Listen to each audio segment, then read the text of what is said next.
This is another in the series of films focus on divisional activities and investigates the venture of the central to keep the workshop on a sound financial basis. This is the solely responsible for the business side.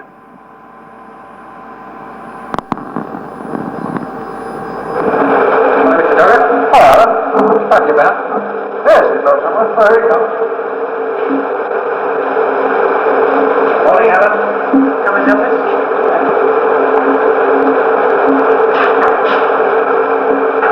Well, this will interest you, Mr. Puckey. It's a report of the last Chief Generation Engineers Conference. It includes the recommendation that the Central Authority should be equipped to manufacture turbine blades and do reblading. As we are already doing, in fact. But this will have to be on a much larger scale. Yes, well, it does mention the Kingston reblading job here. But as I see it, this means that we must be prepared, or be in a position, to substantially increase our blading production. This central workshop was set up at Croydon only 4 years ago to meet the difficulties which the division at that time experienced on the repair of plant due to the delay by manufacturers and suppliers. Delay which was seriously affecting our availability.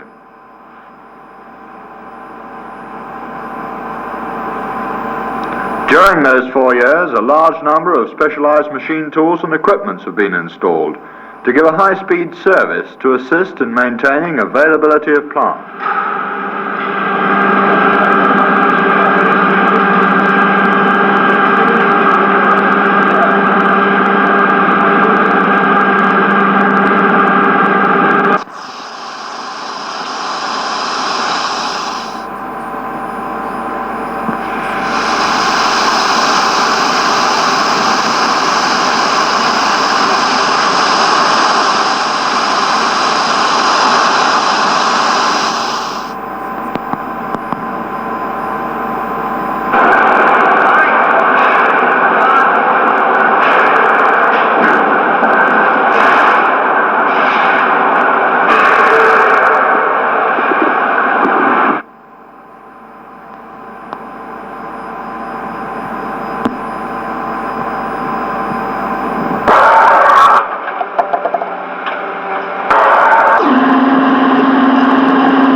A glance through case histories makes interesting reading. One particularly interesting job was the reblading of a set for Kingston, started in 1953 at a meeting with the divisional controller. Can make the blading for the BT8 sets at Kingston B? Yes, if we have the necessary machining details. Maybe a couple of extra machines? Well, in that case, what you better do is to get off to BT8 as quick as you can, get the drawings and the flow sheets. And the only warning I would give you is that during the process, do check the tolerances very frequently.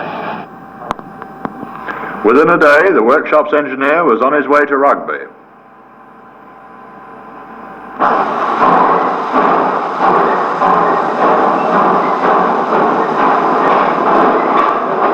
Jigs and fixtures were prepared and the trial batch put into production.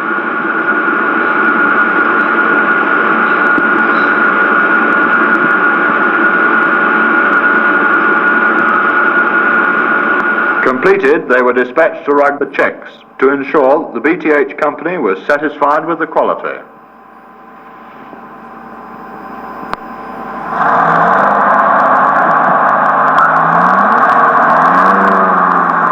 And after a few days, information was received that they were in order.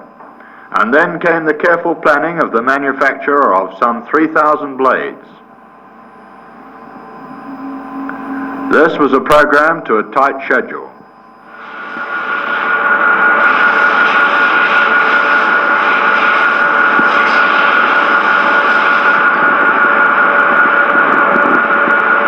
Stage by stage, the blades were formed.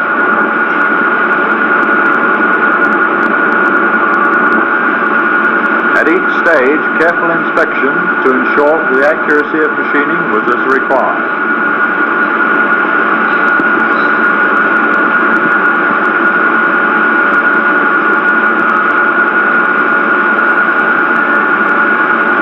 Production went on. Difficulties were met and overcome.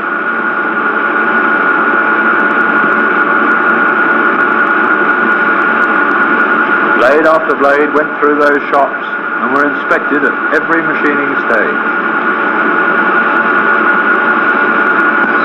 This job was arranged on a production line program to ensure that the blades were on time, and finally, on their completion, samples were dispatched to Rugby. And again, the workshop's engineer journeyed to BTH to see whether they were satisfied that the blades met the precision limits laid down.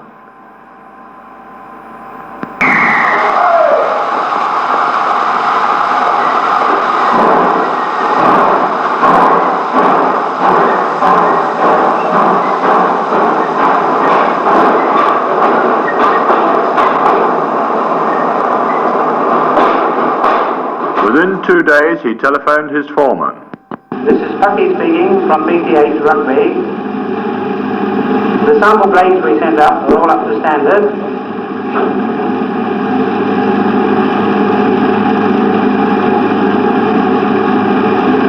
We can now go ahead with the last operation, and I'll be back in the morning.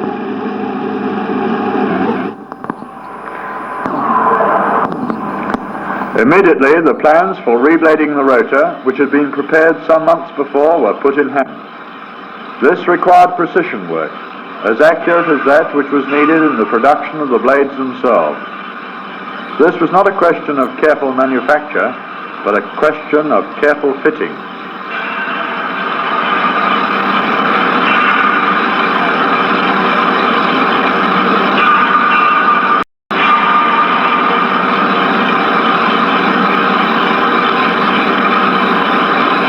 Stage by stage, the blades were inserted and the banding put on.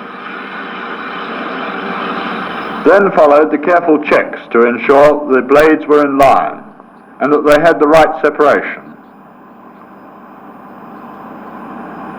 And finally, after some weeks' work, the blading program was complete and the rotor was shipped back to its station, Kingston.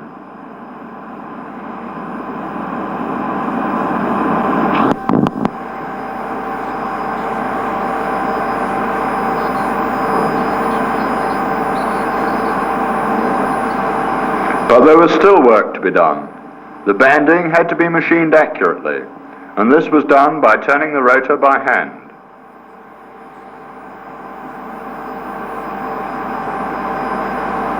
With this completed, followed a series of checks, again gauging the accuracy. Then sample blades were selected for testing magnetically for cracks.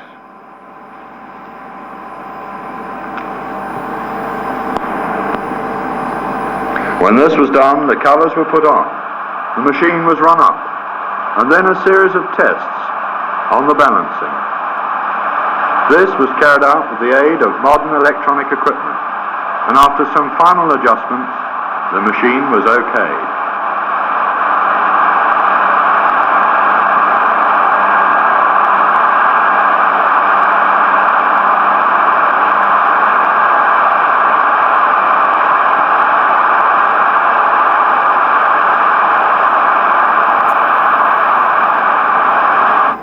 On his return to the shops, the day's work was over.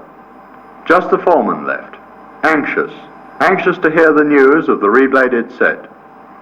All okay, said the workshop engineer. She's on load and running like a sewing machine. This was certainly a reward for all the hard work and anxious moments during the reblading program.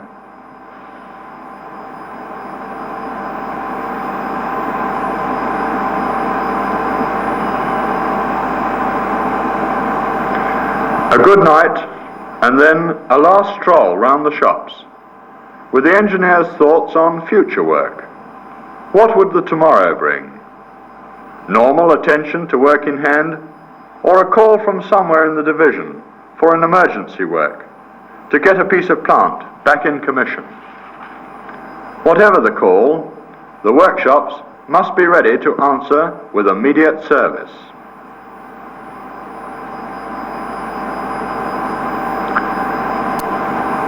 This focus on activities ends where it began, at the discussion on expansion.